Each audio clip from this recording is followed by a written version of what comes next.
power comes on and then you hit the red button. Tell them when it's ready. Go for it. Oh, oops. Is it- Okay, Sound.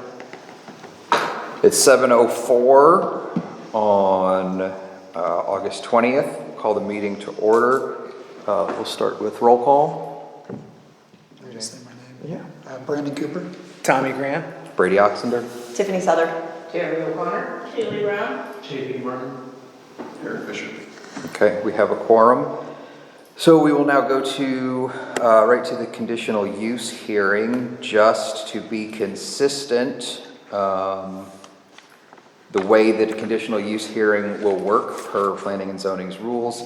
Staff will make a presentation, commission will question staff, the applicant will make a presentation, the commission will question the applicant, the public will be recognized to speak. Commission may question the public. Once public comments have been heard, the commission will close the public comment period. At this time, commission will discuss and may ask questions of the staff and or the applicant. So that is what we're going to do here today.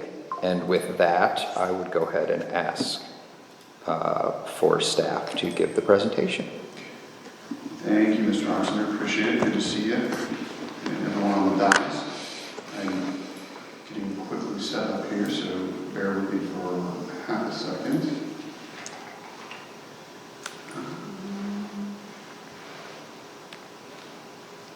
Tonight, I'm actually you're going to be the first people to see our new,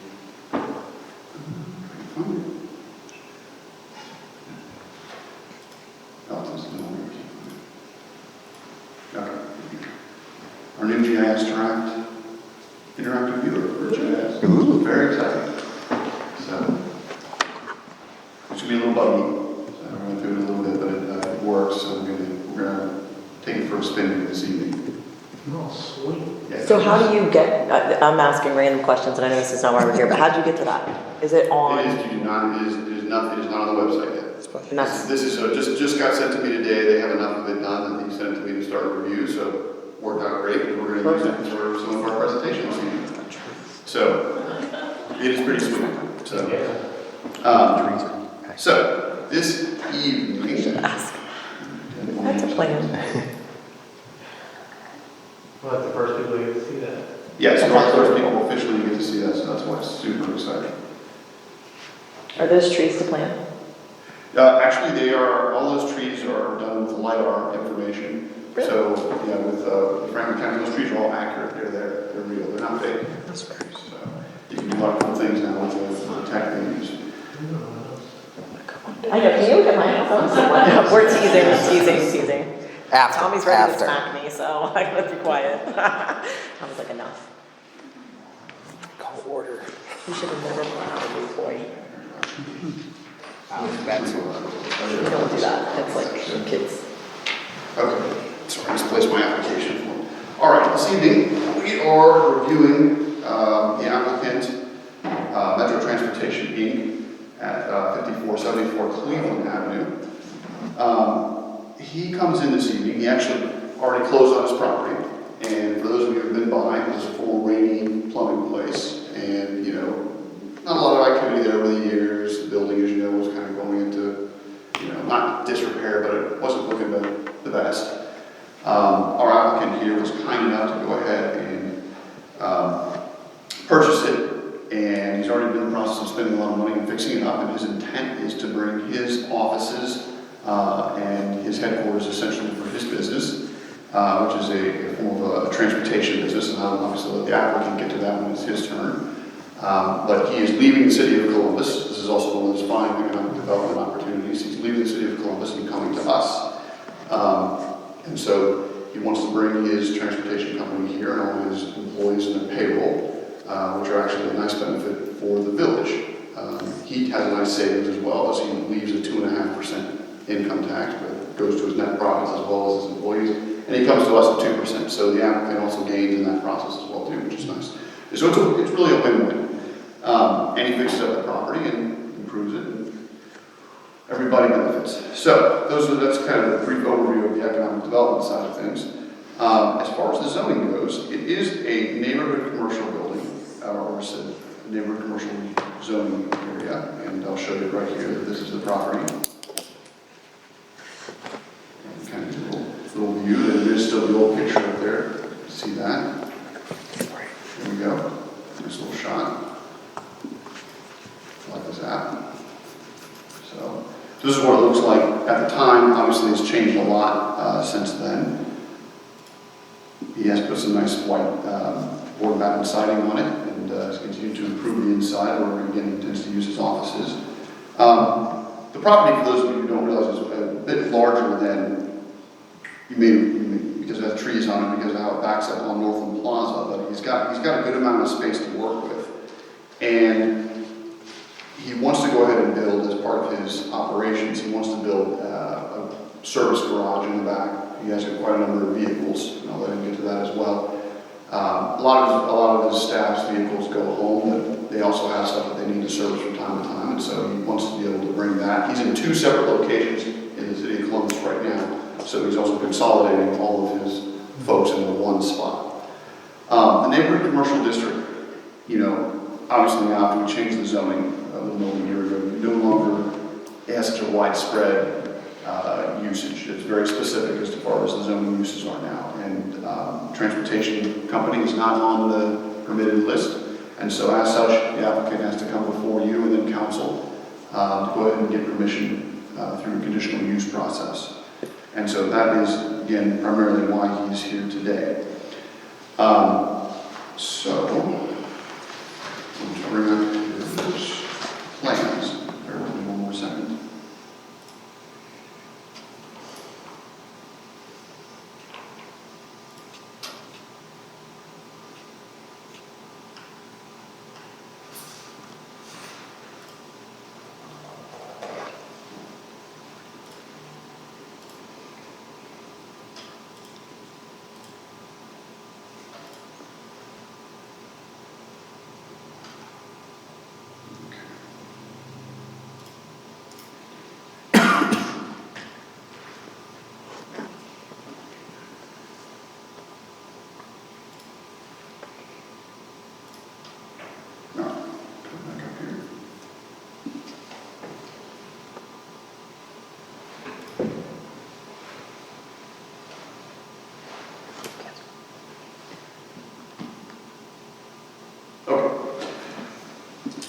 So as part of his plan, the existing office obviously sits on the parcel right here as is. Let's see if we can zoom in here.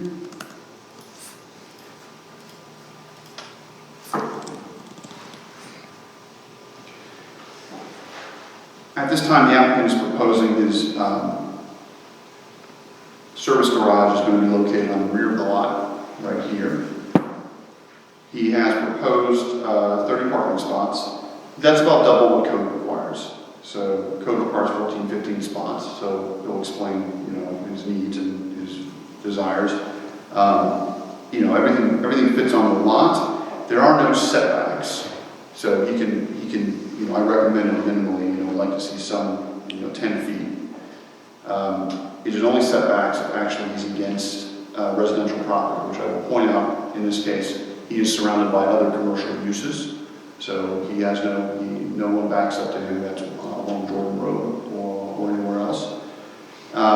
He is proposing a curb cut into Northland Plaza Drive. I think that's a good idea because we need to take away a lot of the traffic flow from Cleveland, and this is an opportunity to obviously do that as part of the approval of this plan.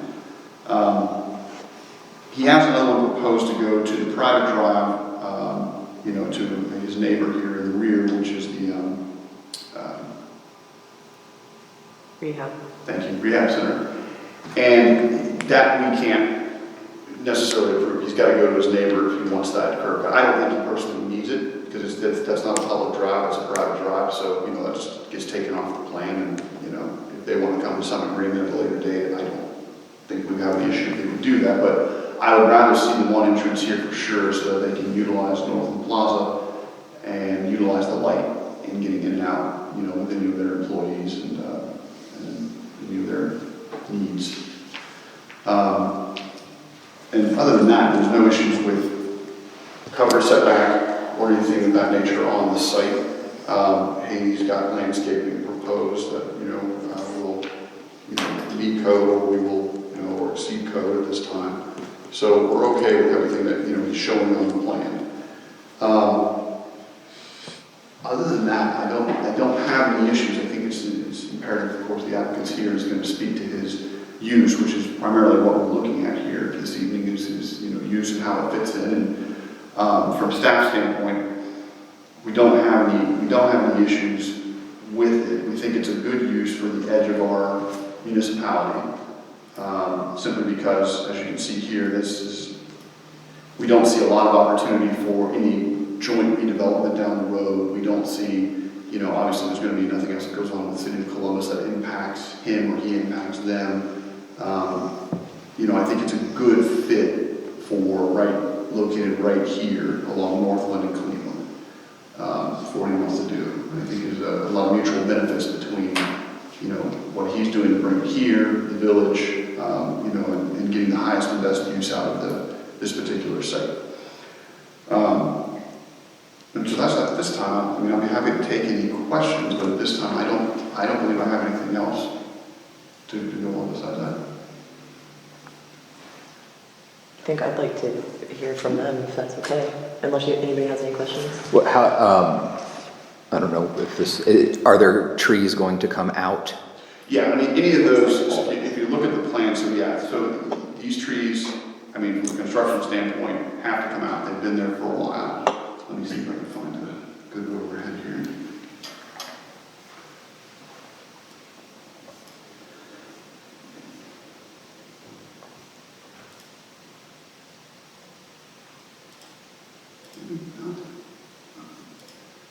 Sorry, pooped out. Yeah, that was switching out on me today, but. They've been doing a lot of maintenance. Aerial overlay, yeah. They've been doing a lot of maintenance on this thing, so running into some stuff.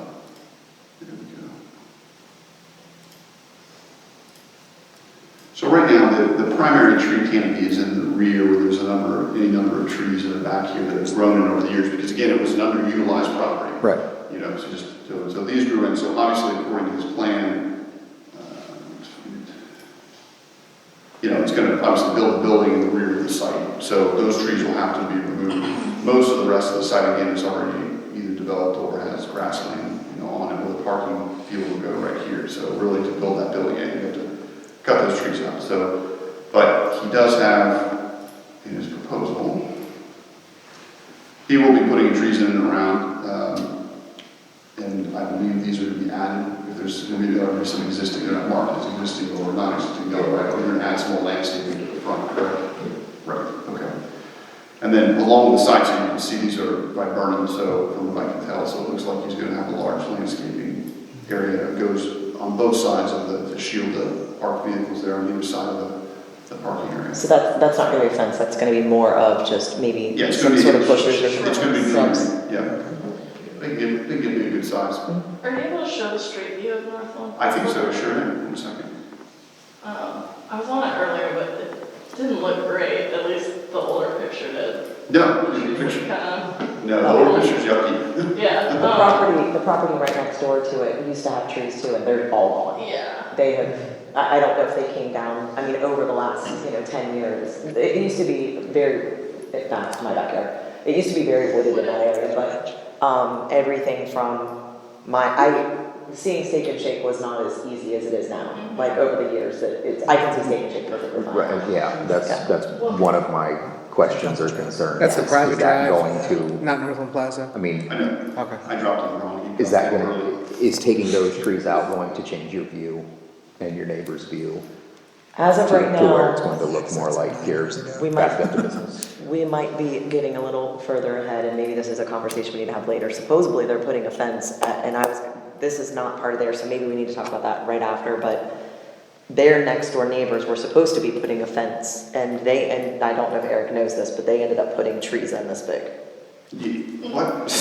I'm not joking. That's what they did all weekend.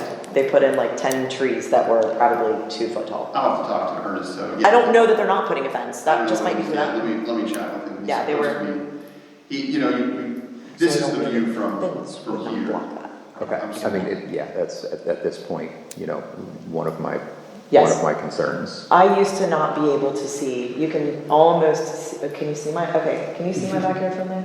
Which if you can see mine, you can see my neighbors, but you used to not be able to see Steak and Shake. I can actually see the drive-through now, Right. Right. already. So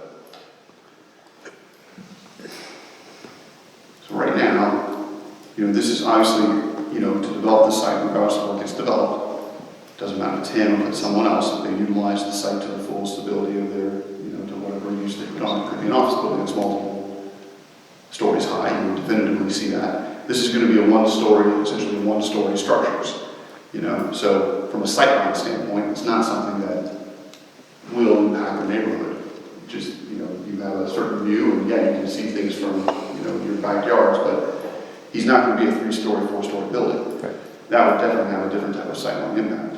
It would also be fully permitted under the current code if they put that in. So there is that. This secondary structure obviously is going to come down, not in the best of condition. But he's already made improvements to the front here. It actually looks Yeah, really big. big improvements. Yeah, it looks really And- big. Yeah, Just get around the corner here. Sometimes drivers don't.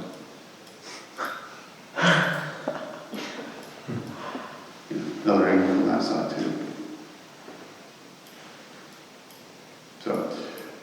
So if they did a curb cut with the private service road, they would need an easement with that? They would, and I don't see that, personally, I don't see that necessary or happening without, it's not that they would necessarily say no. I don't think they need to have a second cut out on Cleveland.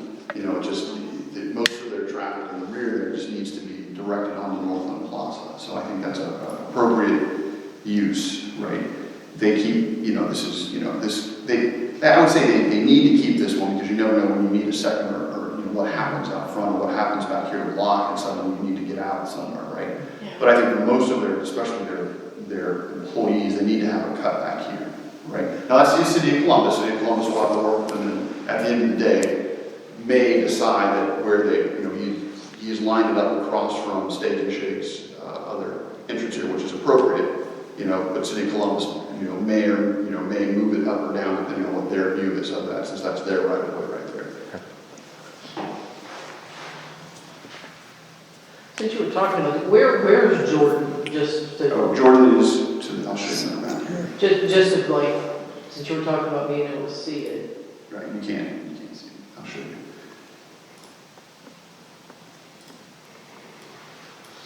It would affect potentially 3 homes, including one of mine. And when I say affect, all I'm saying is you might be able to see it. Right, when we say effect, it's not It's not, a directly correct. adjacent Correct. effect. It's 3 properties over. Okay, that's what I thought when you were it's saying that. I not- thought it was no. like a good distance. Yeah, So, it's a yeah, I good mean, distance. Okay. Yeah, So it's that's here. the church. There are technically 2 other commercial parcels in between them and them. Okay. Right?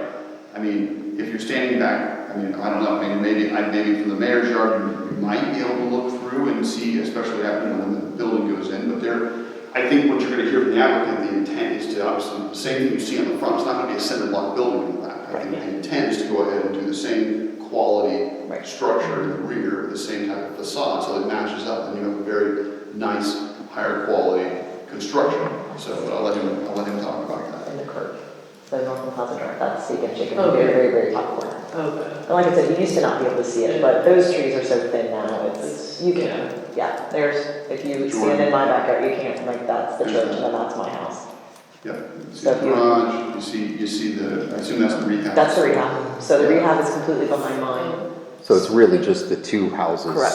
If as you get stand in closer my, to- Okay. in my backyard, you can literally see directly across. And then it's in essentially there, so again, So I'm, again, just 2. trying to think of the minimal impact to neighbors either way. Oh, yeah. They're either looking at a couple of trees and the Steak and Shake and the traffic on Northland, or they're looking at a service garage and So- not seeing the traffic on Northland or the Steak and Shake. And in a service garage, mind you, that's also done in a way that looks like the front of this building now. Right. So it's a quality facade, And then- not a cinder block. The second part to this is, just so, when they did the project behind Jordan Road, one of the questions that I've talked to council about, and we actually kind of put it on hold because we were expecting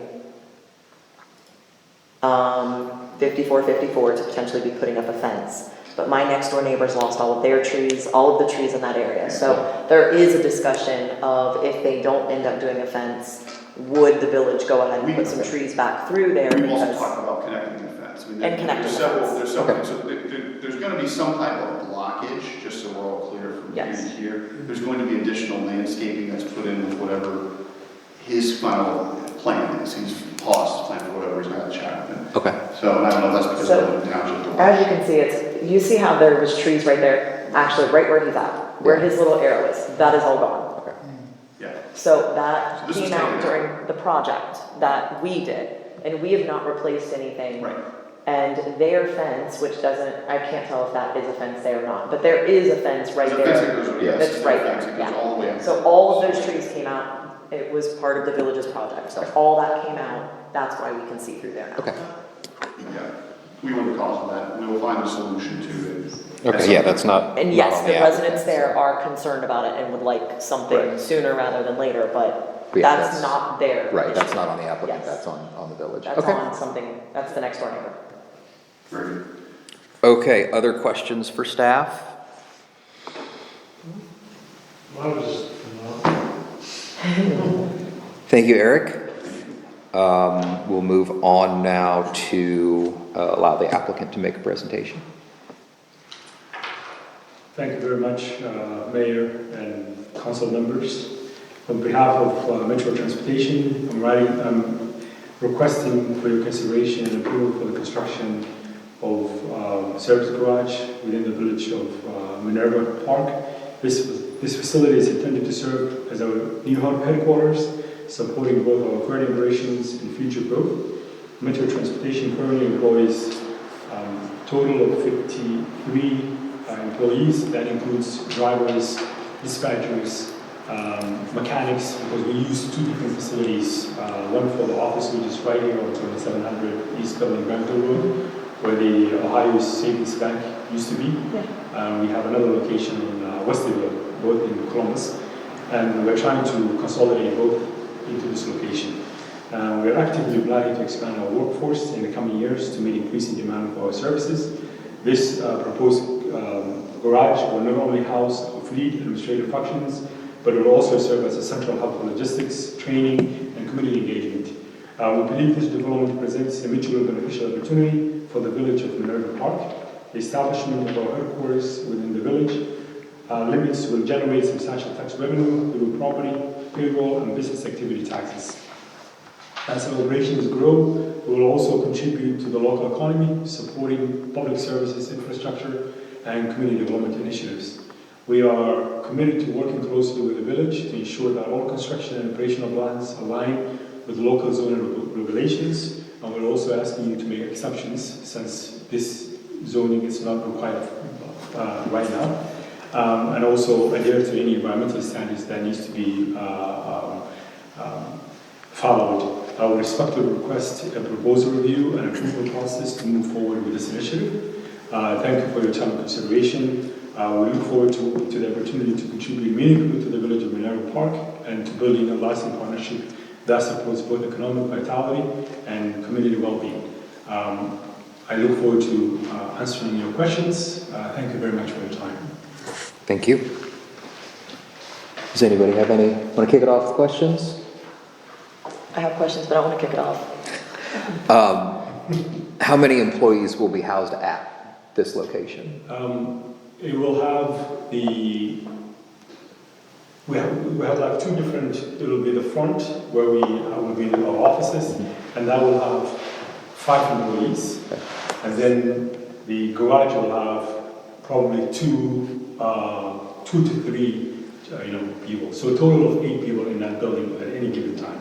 But all of your employees are headquartered out of this place. Correct. So that's it. So just so we're clear, all the payroll taxes generated for all those employees come to us first, Yes. right? Second, all of his net profits, because his headquarter business is here, Yep. also come to the village, which is very nice. Absolutely. And that's pretty rare for us. It is very rare for us. I don't, if 53 employees came to work, where do they park?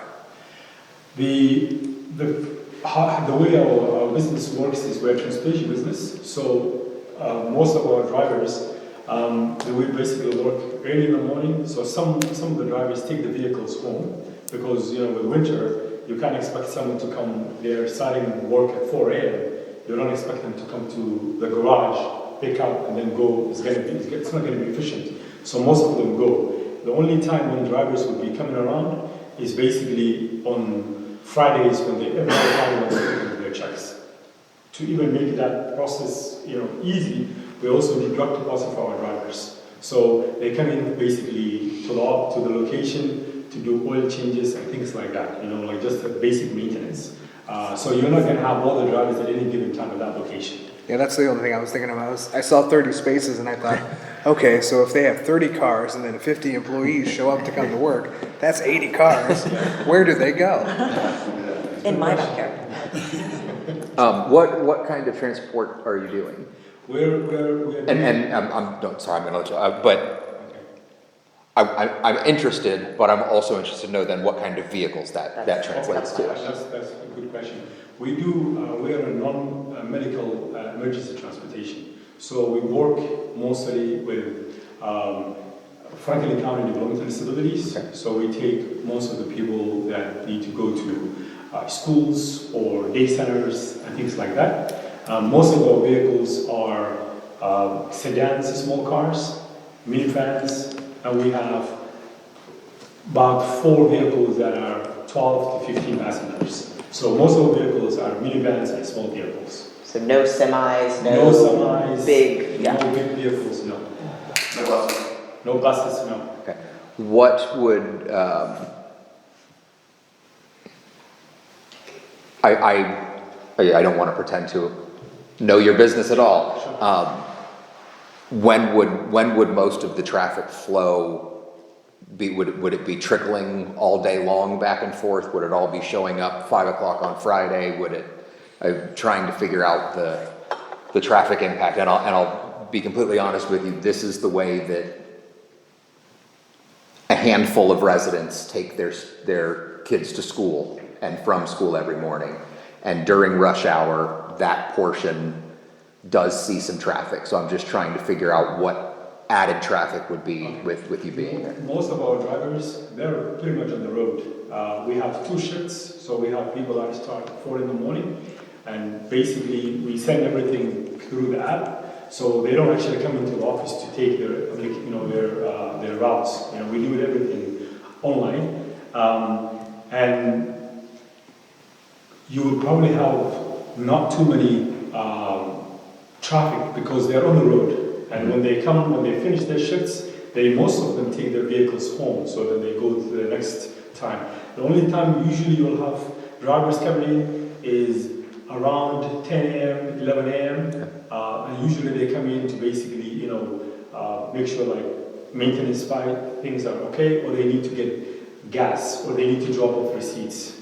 That's pretty much it. And we make the receipts drops once a week, so they don't come in every single day. Okay.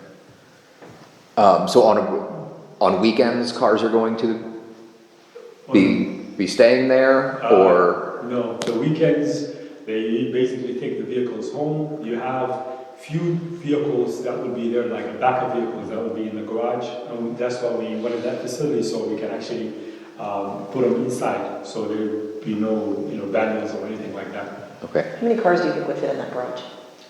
That garage, I think 14 vehicles can fit in that garage, yes. So as far as, did you have more? No, go ahead, I'll come back. Okay, so as far as, because this is where I think you were still going with this, what hours would the service garage be open to do oil changes and that kind of thing? Is it a 24-hour service garage if someone had a tire issue, or would it pretty much be like 8 a.m. to 8 p.m. or something? It's usually it's from 8 a.m. to 5 p.m. Service garage. We have one of the mechanics also. We have a vehicle that's like a mobile mechanic. So if someone breaks down, in the road, he can go there, fix it, and if he cannot fix it, then we will, tow the vehicle and make sure we bring it here and fix it. I have questions. Yes. Several questions if that's okay. Sure. you said you have small sedans and minivans Yes. typically. What's the oldest vehicle that you have, and what's the make and model of these small sedans?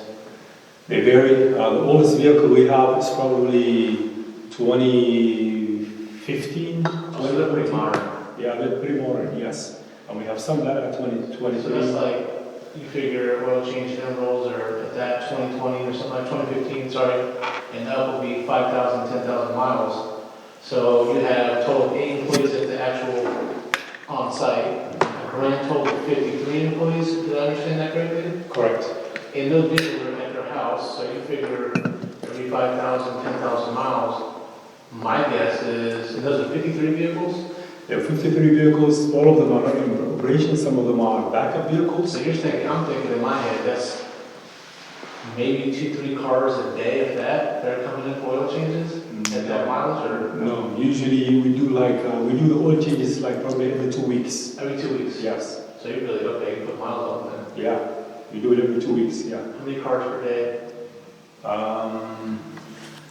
I haven't really done the math on how many cars, but I would say probably maybe 3 vehicles, maybe 4 vehicles. Yeah, that doesn't seem like a lot of 5,000 miles, though, still. Well, I mean, we don't really wait to do, 5,000 miles. We usually do it between 3,000 miles, just to be on the safe side, because these vehicles are on the road all the time. So we don't wait 5,000. Usually, for like a personal vehicle, maybe 5,000 you wait, but for them, we don't usually wait 5,000. I guess my point is there's not going to be like a lot of traffic coming in and out. Correct. Yeah. Yeah. So help me understand the need for that size of a parking lot. Well, the need is, if we have the vehicles that are garaged inside, sometimes we have backup vehicles that we need to have, and also just in the future, if we decide, if we grow and we need to have maybe a few more additional vehicles, then we will be forced to buy another property and build another thing. So instead of doing that, we're just trying to be proactive. Okay, that makes sense. Other questions? Nope, I understand. What's the building height for the garage?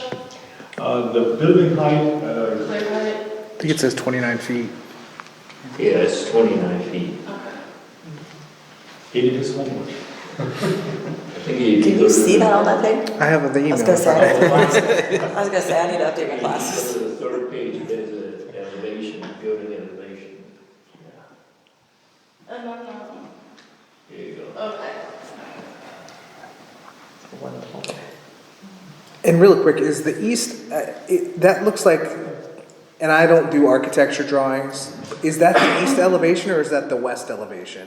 This one here, Yeah, this is east because you're facing it and you're looking eastward when you look at it. okay, So that's the one that's facing the Facing the parking interior. lot, right? all right. What's that? It's facing the parking lot? That's correct. Yeah. That's correct. So then the side facing the residence is Windows. the flat Yes. side? You have the south side right here. Yeah, okay, So that's the south side. okay.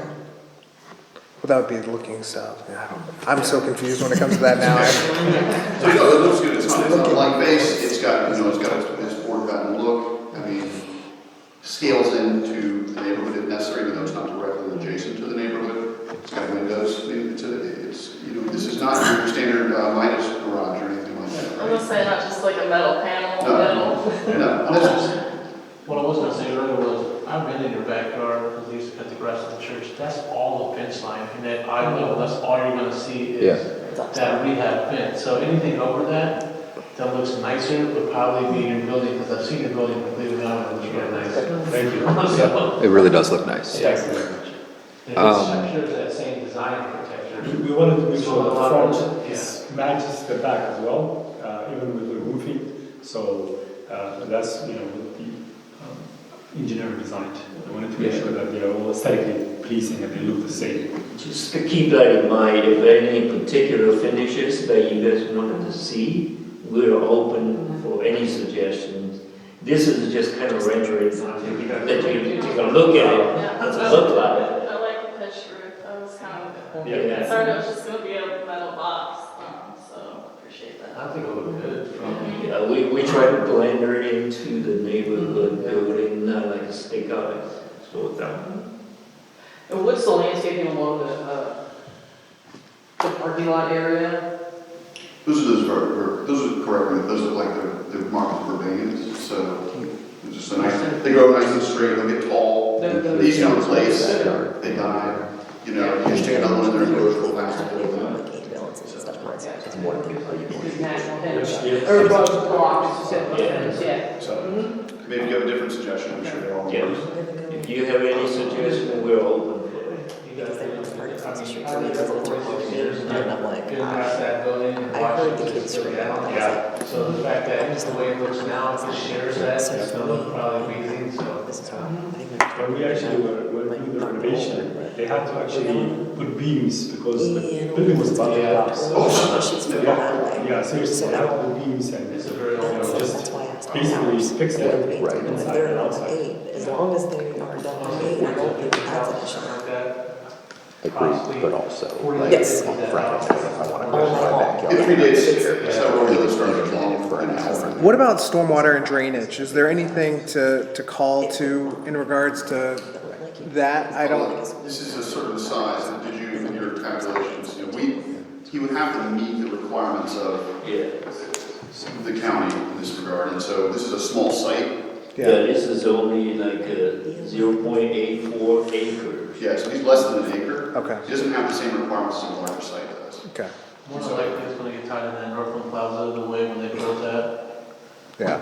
And Well, no, it is a common, challenge in that area for stormwater and things like of that nature. So I at least wanted to call it out, so Right. we're making sure we're He thinking. has to follow the applicable code for stormwater retention, detention, runoff, and all that good stuff. So, The only thing giving me pause right now is the potential for noise. Is the garage open on weekends? The garage is open Monday through Friday, not Okay. weekends. And pretty much around 8 to 5. 8 to 5, yes.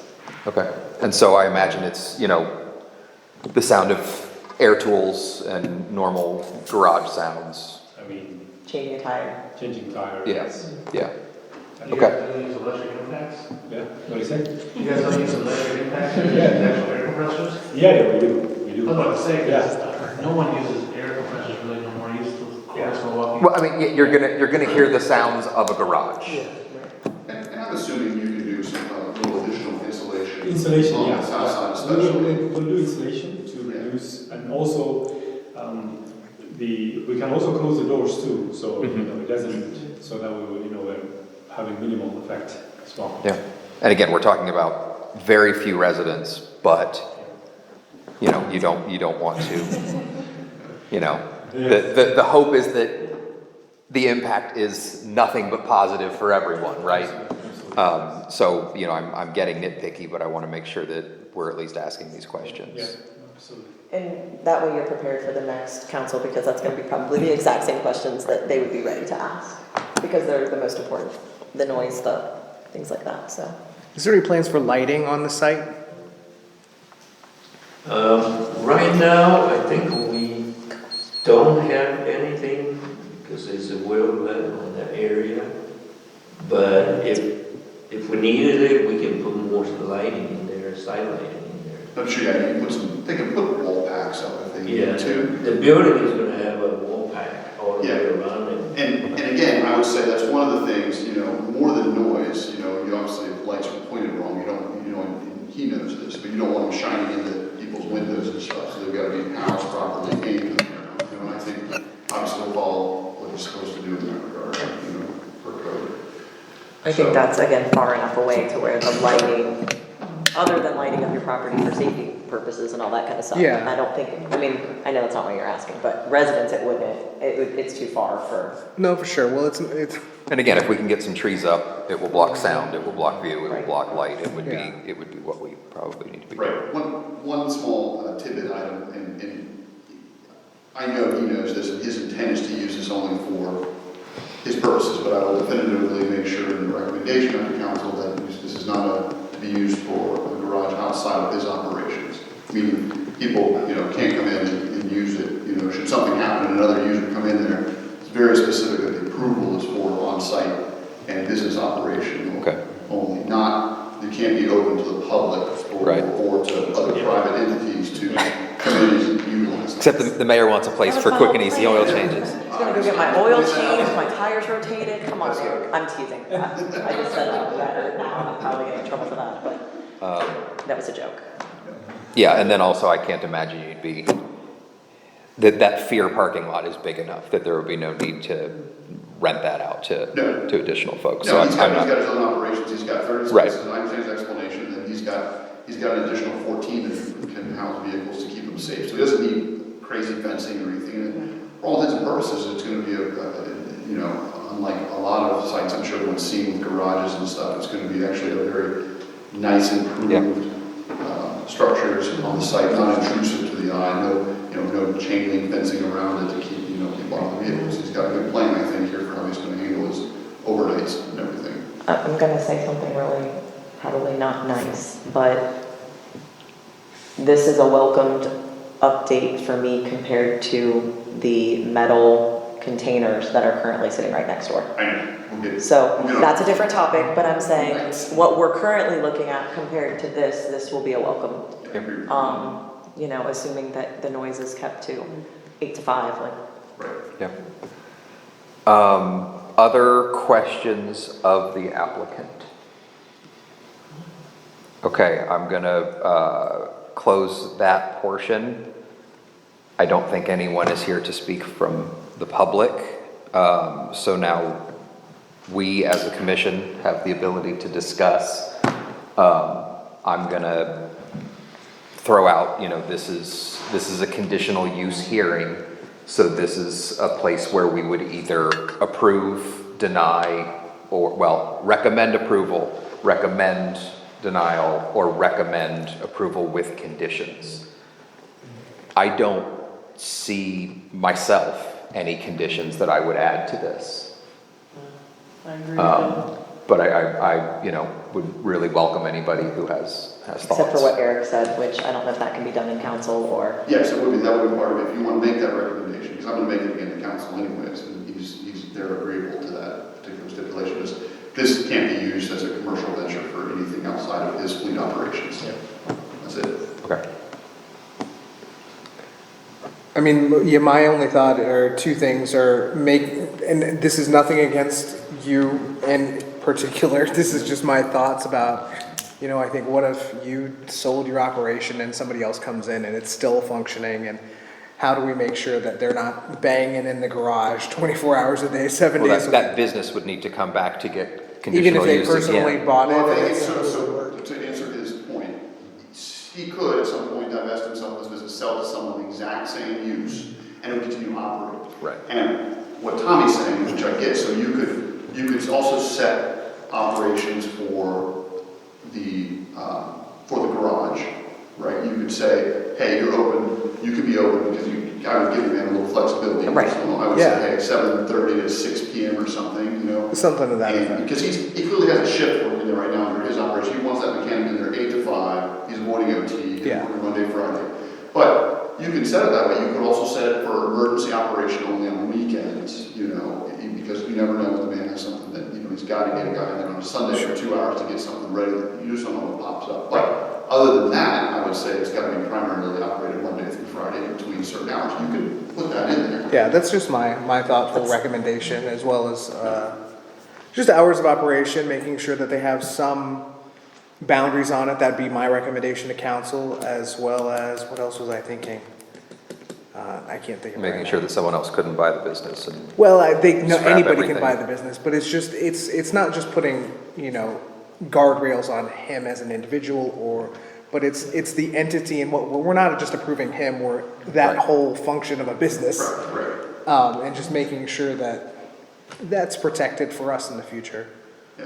as well. If the use changes, they would have to, a future owner would have to come back. I mean, Yeah. it's only approved for his use under these conditions, And the other thing I wonder is if noise is a concern, is there a way to, if I were to make recommendation to council, is there a way to check on the noise on an annual basis to make sure that if there is something that's going on, if they're not Just like we did with- responsive Yeah. to, I don't know, it might be overly worrying, but it's just a thought. It's a good thought. I mean, we did the same thing with Phantom where we have a yearly check-in, and we can, we can have an agreeable relationship with this owner, and if there's, most of our owners are like this, where there's a phone call, same thing with the. If there was an alarm facility going off next all door. night long or something, 3 days in a row or something Right. along that, We would have a call, and obviously if there's something that's rising to the level of impacting the neighborhood, it would fall under our nuisance ordinance. True. Right. And people start getting cited for that. And so Yeah, that's true. If it can travel 200 feet and wake people up, middle of the night, through two different buildings, there is a problem, right? That's a good Right. point. I didn't think about that We'll go one. after for that. But there's nothing wrong with saying we just want to have a check-in, every year, but most of our business folks are good people in there, they're open to our discussions anyways, outside of that. We want to be good citizens, good corporate citizens, so. That's all I got. Other thoughts?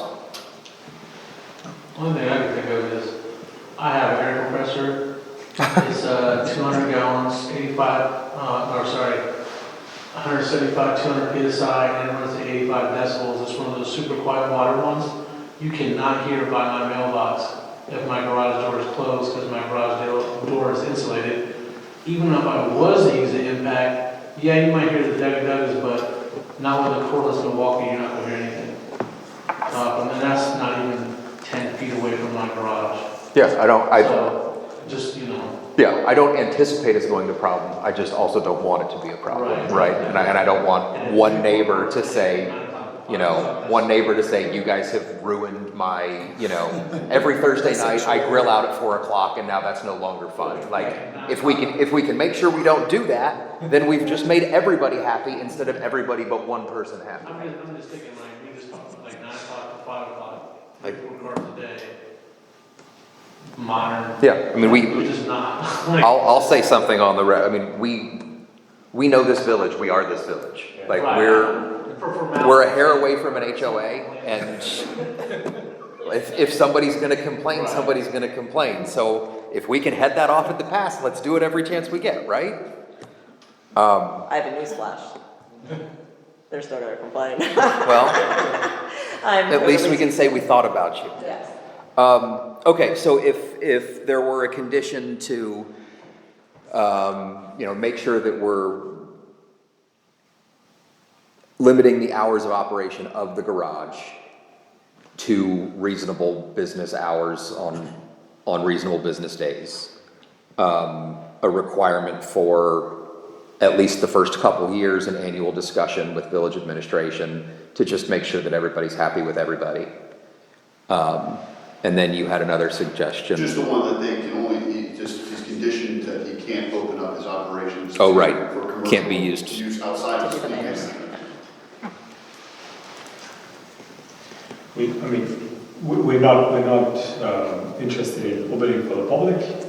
We don't have the manpower to do that anyway. Right. But it's not, in this case, this is not specifically you, this is a future. In the future, yeah. Right, they want to put that down, so it's not against you. Yeah. Okay.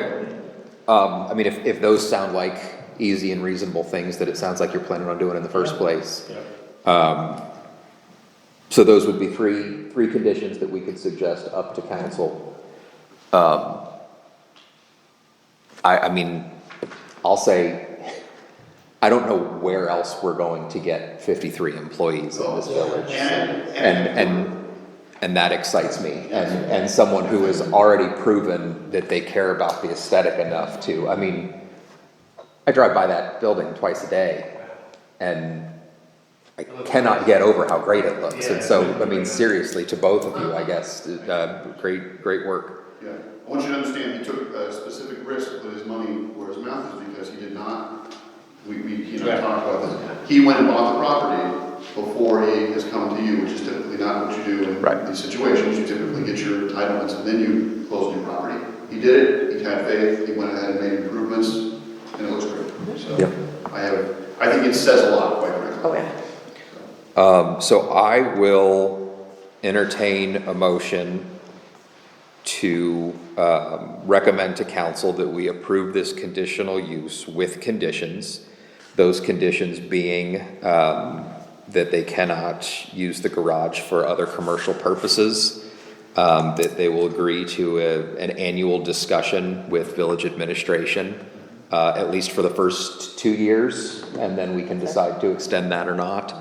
And then that they limit hours of garage operation, to 7 to 6, 7:30 Yeah, to 6. I think it's fine. 7 to 6 on weekdays. Do you want us to put it in emergency use for weekends or just to be safe? Emergency, yeah, I would say maybe Saturday, not even Sunday, because, we wanted to give our mechanics time to be with their families, so, Yeah, yeah. definitely. So we'll say An occasional, limited or emergency use on Saturdays. Emergency use, that way it's not a regular thing, right? If it suddenly becomes a regular thing, we have to have a discussion. Right, If it's once a month, twice a month for 2 hours. Yeah, that would- yeah. and that said, no one may ever even, once they get in there, I'm not Right. saying this, but we may never realize that they're even there Monday through Friday. Exactly. Right, we just want to make sure we can come back if there becomes. Correct. If it's Yeah, an issue. and right, and so that's something that Get good we information. come back at the end, yeah, we come back after the first year and we say, and you guys never used that for emergency use. And you're like, oh no, we did 9 times. We're like, oh, we had no idea, cool. Right, that's the hope. Okay, so with those 3 conditions, I'll enter, go May I ahead. just interject?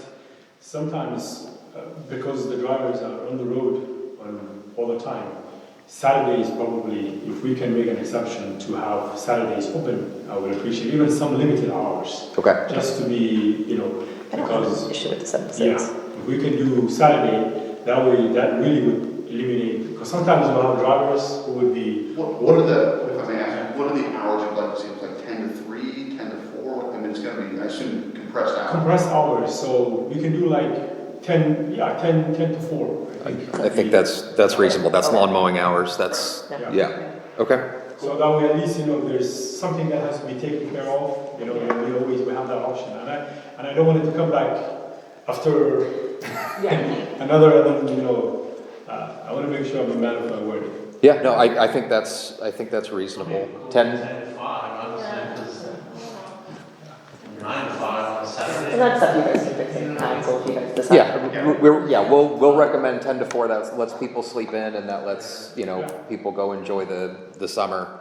And if, again, this is a recommendation up to you. So if you want to take it up to council, you guys do whatever you want anyway, right? We love recommendations from planning and zoning. I love recommending to myself. Yes. They're gonna do 10:30 to 4:30 just because. Because 10:01. I know what. Okay, so I will entertain a motion to approve with conditions, with the 3 conditions we've discussed. If anyone would like to make that motion. Motion to approve with those conditions you have mentioned. Tommy has made a motion. Is there a second? Mayor seconds. Before we go on, do non-voting members have anything they'd like to say or throw in? I just think this kind of dovetails perfectly with what they're trying to do in Columbus with the zone in, with bringing in more employment into these areas. They just rezoned a lot of Cleveland Avenue to bring employers, and this fits perfectly with that. Okay. Mayor? Aye. Is that what we're doing? Yep. Is that where we are? Okay. Yep. Aye. Where are we? Councilperson Grant? Aye. Terry? Aye. And I am an aye as well. And that's Motion carries. all of our voting members, right? Yep. Okay? Wait a second. Aren't you voting? Am I? No. No. I thought she was. Lewis is voting. I didn't think Lewis was. No, Lewis is voting. Lewis was the next man up. I thought he told me no, and that's why he was voting. I thought Brandon pretty much. I think Brandon's the voting. Are we serious right now? It's been some months. That's it. I'm almost positive you are because he did not want to be. Okay, that's right. I know I'm not. Okay, it must be that, because I remember she was like, who wants it? Okay, Brandon? Brandon, hi. Okay, there. There we go. Unanimous. And then we gotta make sure we figure that out before the next meeting. I am 99.9.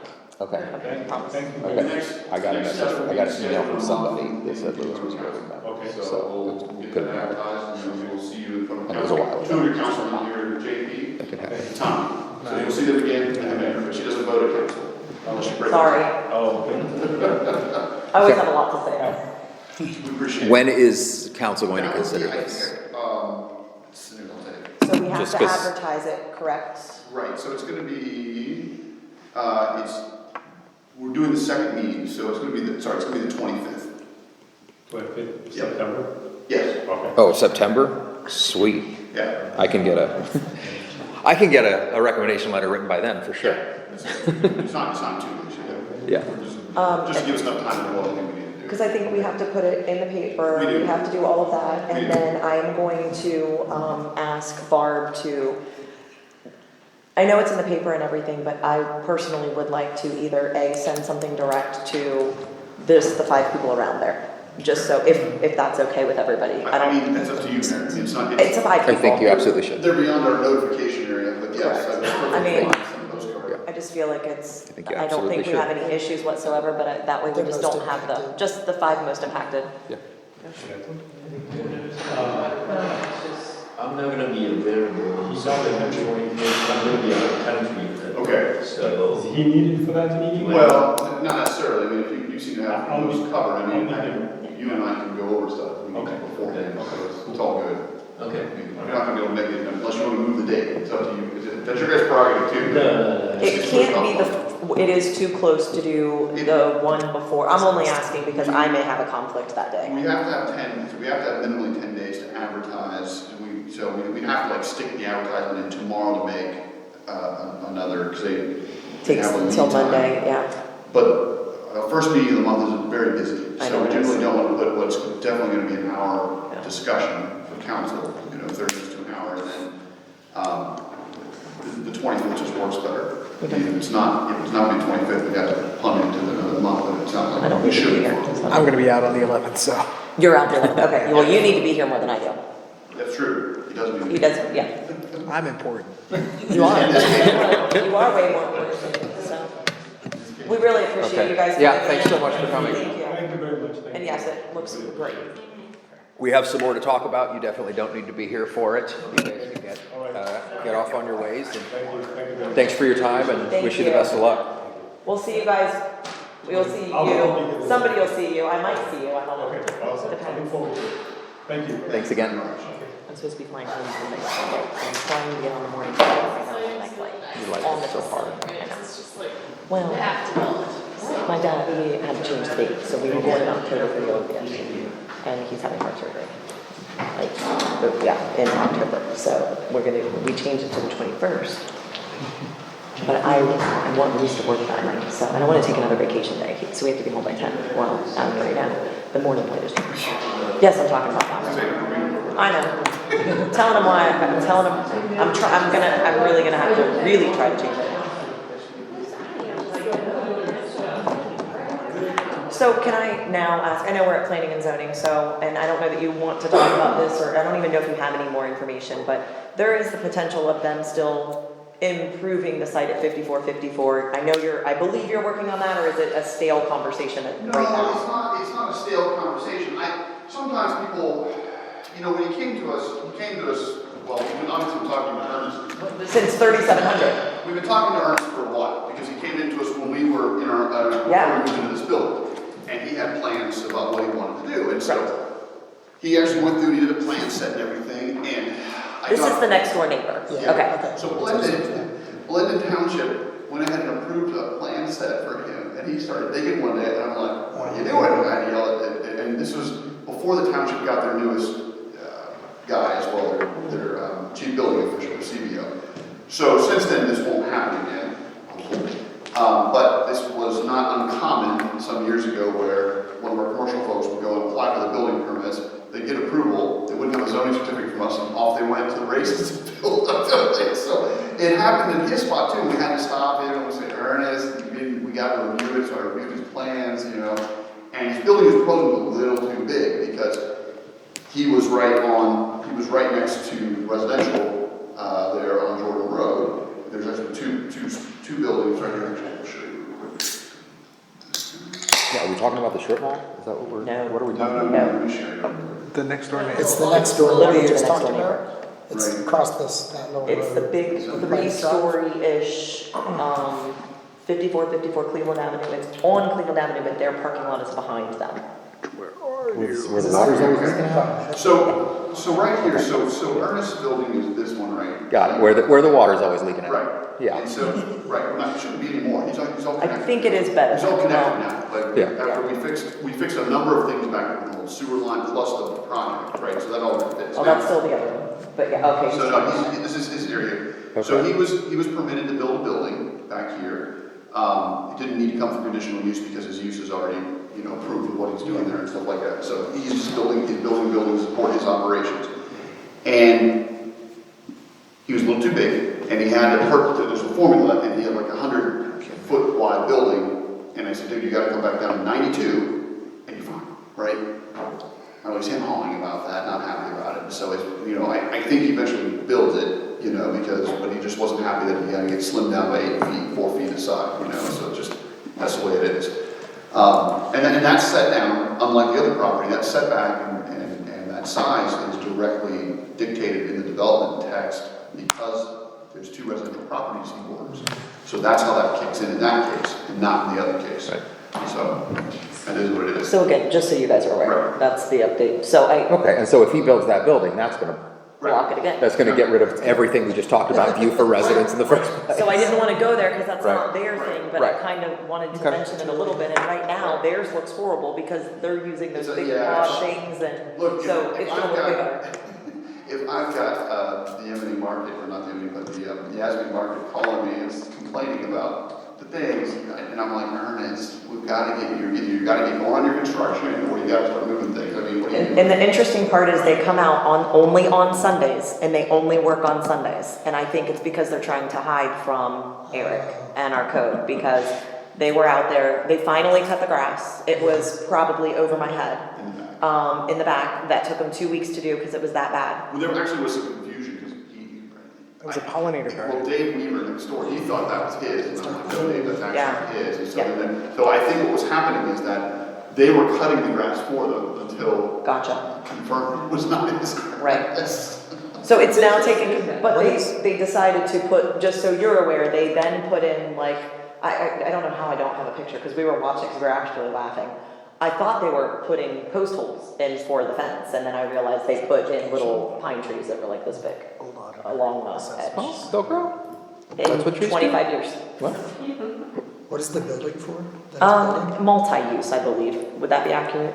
He's got several different businesses that he's had in there for some years after he purchased the building. I mean, I think he's got an insurance company in there. I think he's got an import-export business he runs out of there. It's just an office building. Yeah, it's not multiple. he has, using it strictly for his business purposes, so. Partially owner occupied, partially leased. Yeah.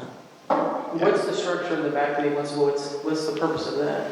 I think that's to support, it's one of those things to where the owner's like, this is one of those weird things, the owner's like, can I build a building? Yes, you may build a building. Are you using it for your existing office support? So, yes, I am. Okay, great. And that's He's allowed to do that. fine. If we see him doing something else, then what's, in the zoning code, we're gonna say, Ernest, you gotta come get permission to do that. Now, he has every right to build a building.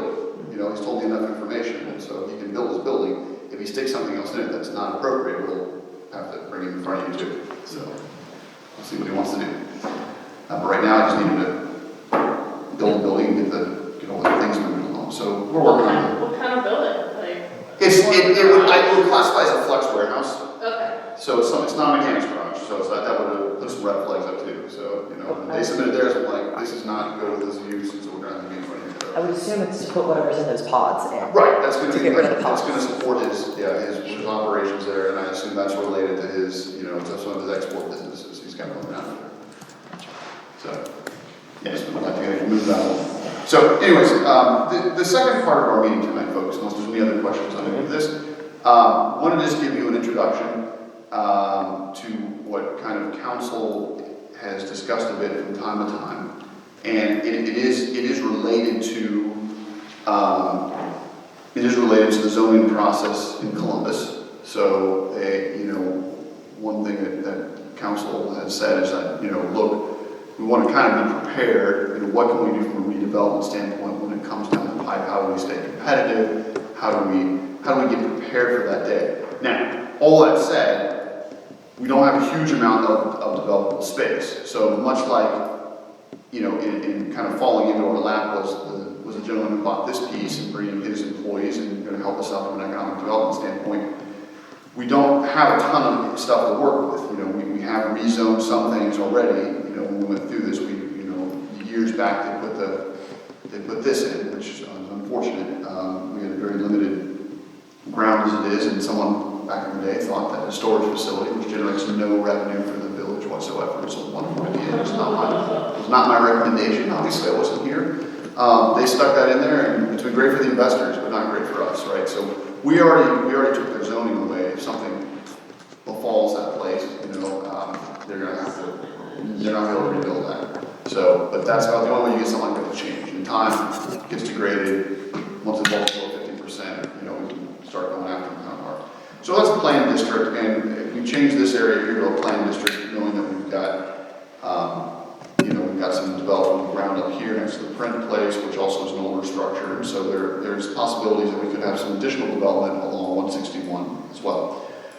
I think when we talk about Cleveland, you know, we're getting to the point where these two centers and everything in between, where we've got a very nice block plus, and where we also have, that's our alleyway behind it here, can at some point in the nearer future than the farther future get redeveloped in a denser fashion. And I think that's what, you know, I won't say all of council is thrilled to hear words when we say denser, but the fact is that the areas around 161 Cleveland Marshall Road are moving in the direction of being a lot more dense, and, you know, to help the city of Columbus is looking at it both from the economic development side as well as a residential side. You know, they are waiving a lot of requirements in regards to density, especially when it comes to residential uses. They want to see the housing, the apartments, all those kind of things.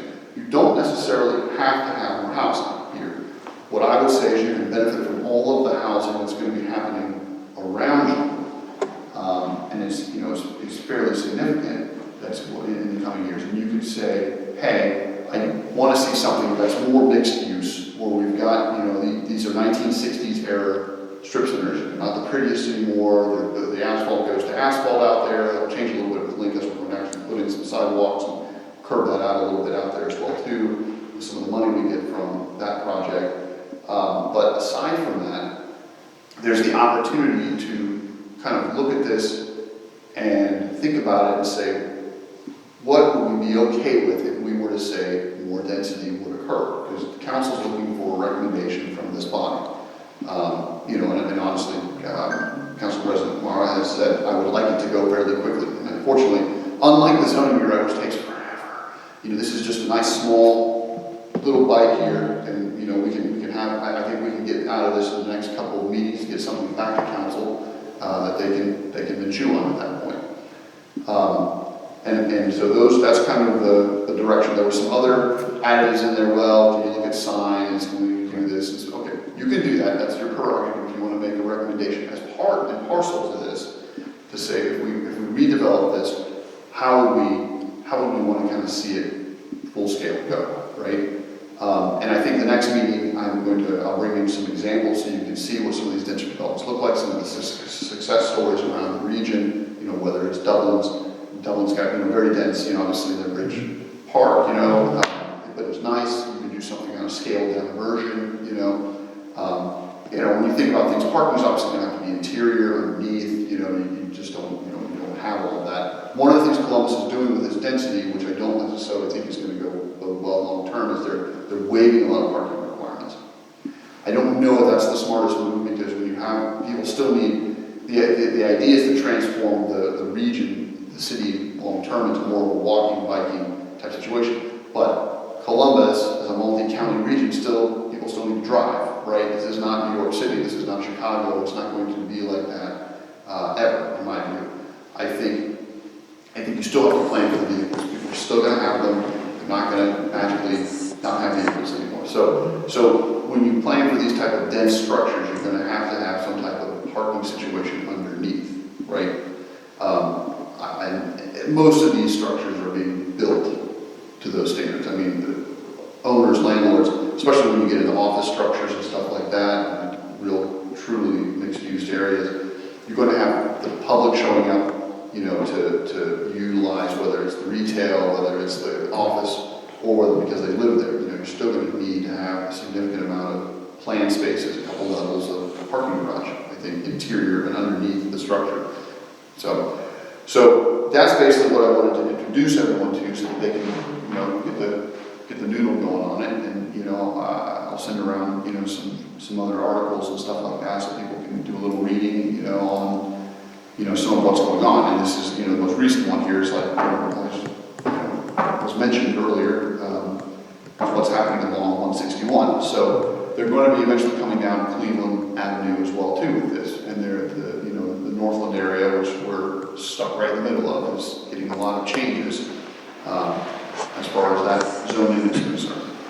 What is that currently zoned for? It is part of the zoning overlay, which is called. Sorry, the properties that we're talking about. Oh, those are all neighborhood commercial. Neighborhood commercial. Yeah, there's one property there. One property here is, you know, on the edge, is residential inward facing. I mean, and I'll simply tell you, look, Oh, yeah. you would want to bring the whole block in to something like this, because they're not going to want to have a backyard with a 3-4 story building and being 20 feet away from it. So inevitably, they would either sell or be unhappy living there, and they'll make far more money from the future developer for their house than they would if they just stayed there, right? So That's like an assemblage. correct. There's essentially right now you've got, you know, there's most of the area is taken up by the 2 strip centers. Then you've got 3 smaller structures here, and then of course the house. So you've got a total of 6 owners split across this area right here. So, I hope this is a stupid question. No, it's a good question. If we were just to rezone all of that into planned commercial, wouldn't that be a way to just push pause on the whole thing and wait and see what happens? It is a way to do it. It's what we did on the other sections. Right. I think what the council's asking is, you know, this is the chance as this body to kind of dig into this a little bit if you so choose. You know, planned commercial is the easiest way to just punt it, in my view, right? But if you want to look at, you know, I think you've got some time on the calendar next couple months, and if you want to take a little bit deeper look and say, okay, well, here's what zoning is doing. We think this is fine. We don't like this aspect of it, and then, you know, we think to be competitive, because I really think what the council members who are asking for this want to see is have something ready to go, right? So when the development happens, they want to be in a position to say, yep, here's our zoning, and you can meet these requirements, right? We'll give you that density, and easy peasy, which makes it easier on the developer to come in, or maybe not have to come in, right? I mean, if it's a straight, if it meets it, much like in Columbus, again, because of the residential aspect of it, they're waiving a lot of requirements so that they can get dense residential developed quickly. So that's part of what they want, you know, and so it'll be interesting to see between yourself and council what the village wants here, you know, given what's happening. They're waiving parking too, because that's an expensive construction component. That subterranean parking garage adds quite a fee to the development. It can. There's ways to incentivize a developer, you know, and to make it happen. For example, if we had, you know, let's say we have 4-story structures here, not including a couple of levels underground, right? Parking, whatever else you put underneath. You can TIF this, as an example, and that huge dense development is property valuations are going to go from, you know, where they are today, which is kind of minimal, to tens and tens of millions of dollars invested in the ground, 50, 60 million without too much trouble. More than the development right here, with all of it on. So suddenly, you have a very dense development right here, generating that kind of TIF revenue. Part of the money can go back to help incentivizing them on some of those extra infrastructure expenses, right? And so, and our ground is also there in the form of the alleyway, so, you know, we have some ground to throw into some skin in the game as well. Those are different discussions that aren't, you know, part of this body's deliberations, but that's something to have in the back of your head, that there are ways to skin the cat when it comes to it. ways to make the deal happen. And that's the way Westerville does a couple of theirs. Right. We just went through the Turk meeting, and so you get to see all of the TIF projects that they have, and it's kind of interesting that the beer place, the CO Hatch, and all of that, that's all on there. They have quite a few. So yeah, we just watched how they've been doing some of theirs. That's interesting. It's nice too, density also, I will tell you, density also helps your national retailers. And I'll tell you how density helps the national retailers. It's not just because you've got customers potentially or anything like that. Density definitively helps the tenants on the ground level. And think of it this way, a brand new shopping center that's constructed today, they're looking at rents that easily hit $50 a square foot. A lot of that money is because of the property taxes that are passed on through a triple net lease, right? In this case, when you have dense development, right, when you've got several stories, whether they're apartments, whether they're offices, that prorated triple net gets passed along all the levels up there in some form or other based on their own internal formulas.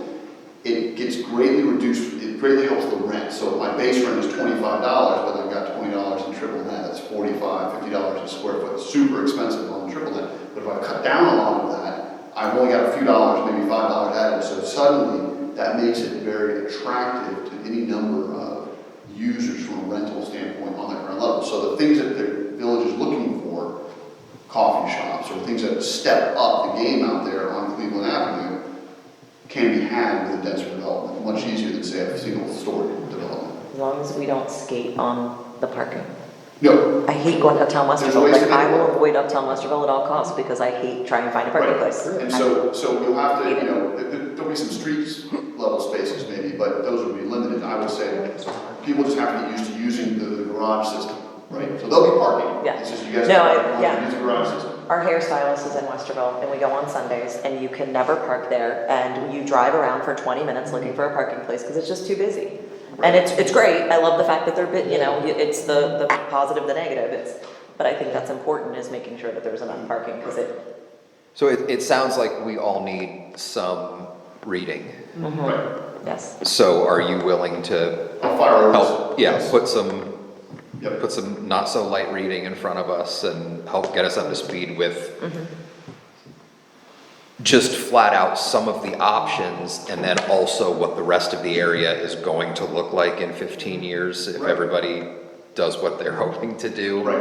So We'll that get we you can be a some- part of that. We'll get you some of to make it easy so you don't have to dive into the zoning code. We'll get you some summary articles, Yep. basically, and things of that nature, and we'll put some stuff together and I'll send it over to everybody. Okay, that would be great. And then if Yep. we're planning on having our next meeting next month, then we'll need that, much sooner than later, because it's gonna take a while probably to Yeah. I'll get up work to on speed and answer our own questions and stuff. I'll work on trying to get things out to you next week and then the week after, so I'll trickle it to you a little bit so you're not overwhelmed by 20 articles or anything. Yes, like please. that. So, That would be great. I think, right now, I need to know course. what we're talking about before I can talk about it. So Right. I am, very undereducated on all of this, but I'm happy to get up to speed quickly. Yep. So if there's an agreement that we'll all do some homework over the next month, and then we can come back and start diving into this and see what's going on. Can we reconfirm date and time for the next meeting? We're gonna do September 17th, if that works for the majority or everybody. Yes. That's the third That works. Third week. Wednesday in September, which is when we said we'd try to meet, so. Nope, that one's fine. Is that cool for? 9/17. Yep. That's what, Do we have it on there? That's that's what what I Barb wanna make sent sure. out to Perfect. us. The only thing that I was we briefly talked about this today, and I'm just bringing it to light. That's the only thing. One of the next projects that council's gonna be dealing with is going to be the bathhouse at the pool. So the question to Eric was, what do we need to bring to planning and zoning, trying to be all on the same page, and what do you guys wanna see, what do you guys, all of that. So there's nothing yet. Yeah. I'm just merely bringing it to your guys' attention that we got a grant for a bathhouse. It's a 50-50 grant, and we are going to be actively searching for architects to help us with that. We have actually put out the proposal. So we will be interviewing them in the next, I think they're due Friday. So again, just letting you guys know that a bathhouse is gonna be probably our next big thing. When there's an actual plan. Let me throw out light bulbs. You're gonna put a bath or a pool in it? Light bulbs. You want light bulbs in the bathhouse? I want to be able to see, like when I'm trying to change a kid, No, like I'd like to be able to see the that kid. might cost us an extra $8.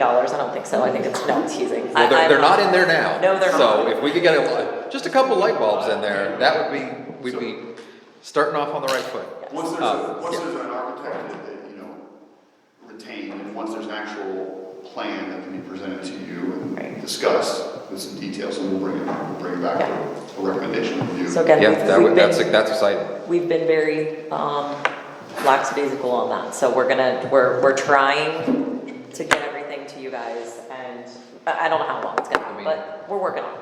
Yeah, that's something that we all have, I mean, Yes. I think I've seen almost everybody here at the pool. That's something that we all have personal experience with, Yes. so that So I should think be it's gonna easier than Yeah. some Yes. other things. Okay, any other business? Anybody have anything they want to say? Okay, it's 8:25 and we're adjourned.